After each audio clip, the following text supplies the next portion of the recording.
Welcome to my presentation on My Perfect Girlfriend. This is going to be a breakdown on everything that goes into being considered my perfect girlfriend. Moving on to the first slide here, these are going to be the requirements that they're going to have to face. First and foremost, I think my girlfriend needs to be a female. Now, with the current trap conglomerate that is affecting our country, I feel like this is incredibly important. After that, she needs to be witty. She needs to come back at me with the same level of sarcasm and sheer wit that I come at her with. Next, I think she needs to have glasses. This is a personal preference of mine, and everyone has their personal preferences. Mine, of course, is that she is going to need to have glasses. After that, I think she needs to like coffee, so she can kind of sit with me in the mornings. We can share a cup of coffee and discuss the world's problems. And that is incredibly important to me. After that, she needs to have long hair. Be shorter than me, but not too short. 5'1" would be perfect, seeing as I am 6'1", and that would be ideal. So we can see from all of these requirements that my perfect girlfriend is indeed Rio Futaba. Rio Futaba has long hair, has glasses, and likes coffee. She also checks every one of these requirements that I've laid out.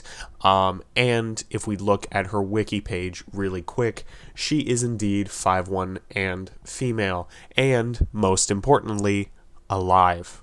Now you may ask, what about the other options? There are certainly other options in the world, so right now we're going to take a look at some of the other possible options compared. Now first we have my of course, pros and cons. Famous is going to be on both pro and con, most obviously because of the dependability factor. She's going to be taken up by her fans a lot. They're going to require a lot of attention. And going along with being famous, she's going to be busy. She's going to be away on film shoots, leaving you alone. Obviously, her family situation is not the best. But she is caring, mature. She can cook.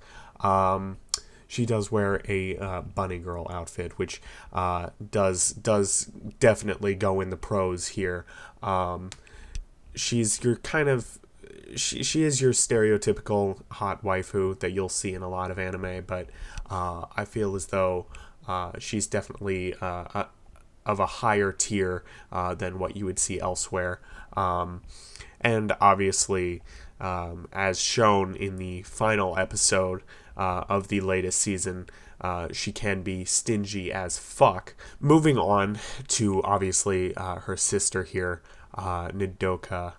Nidoka runs into the same problems as Mai in that she is an idol, so she's definitely not as famous as her sister, but she is going to run into the same dependability issues, and she's going to be more focused on her fans than on you. She's also quite immature and selfish as to her needs compared to yours.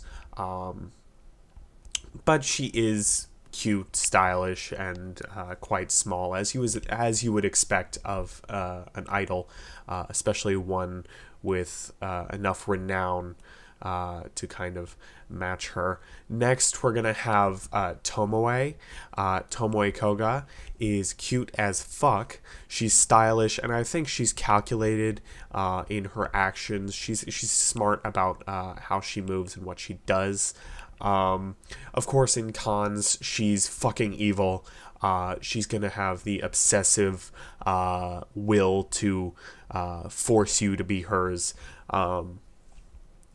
She also has short hair, which is against the requirements of before. And last but not least, she is a lolly, so you're going to prison. You may be asking, what about Kaede? Well, you'll see here that in the pros and cons, she's definitely far from being an acceptable option here. Anyway, fuck Kaede.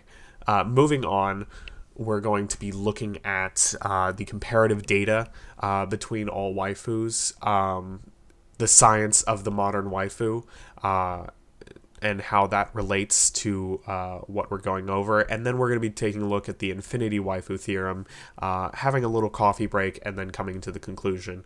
Going into the next bit, these are going to be the different scores we're going to be looking at.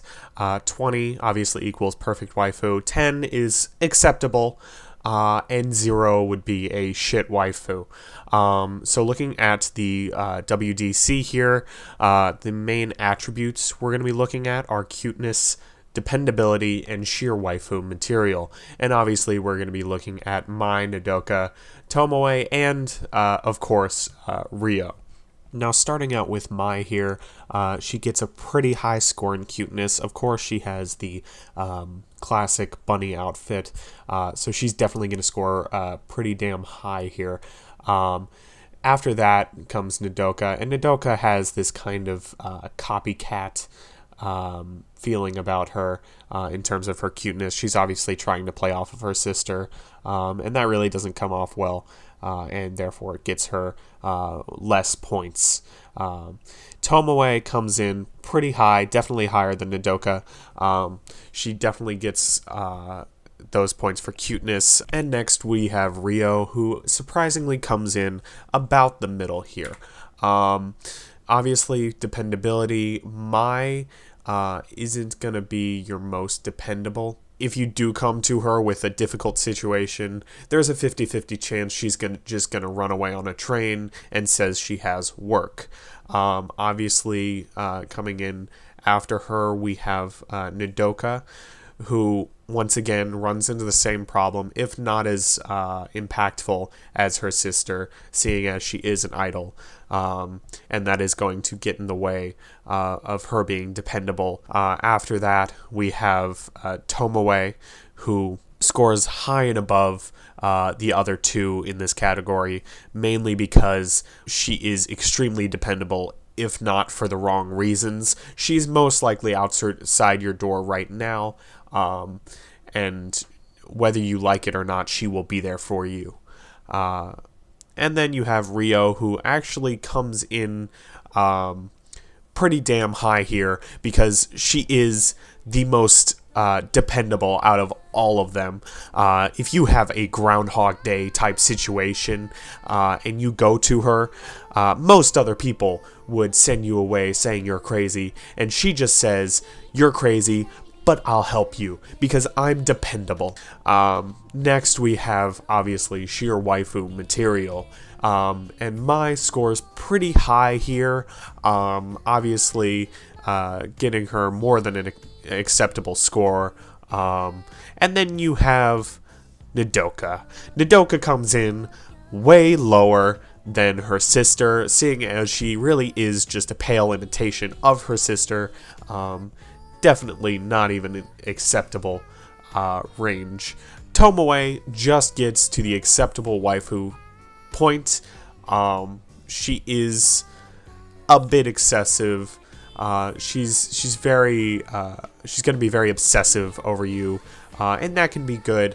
And I think for the right person, she would be great, but not me. And then, of course, we come to Ryo, who is far and above the perfect example of a waifu in every way, shape, and form, crushing her opponents completely. Now, here you can see in the popularity of the waifu, over about the course of 100 years, you can see that aside from the peak around World War II, 2018 has more than doubled any previous peaks, and 2018 also happens to be the time that the world was introduced to Ryo Futaba. Coincidence? I think not.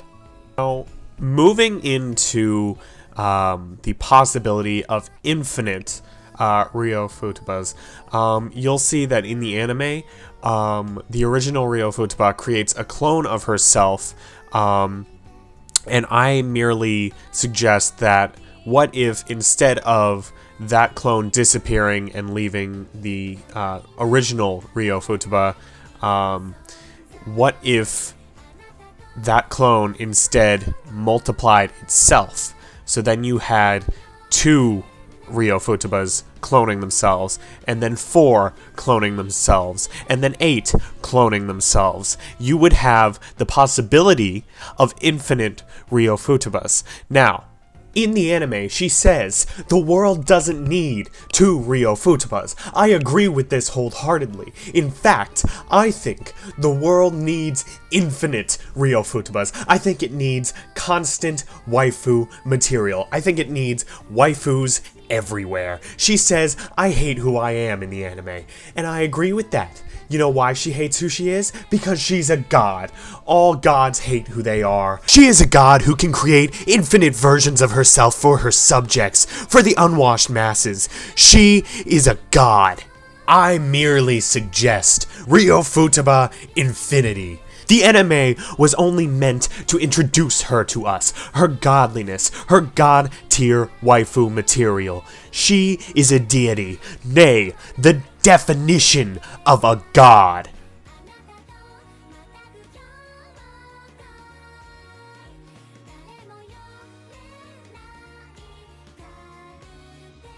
In conclusion, we have Ryo Futaba, who is a god-tier waifu, and my perfect girlfriend.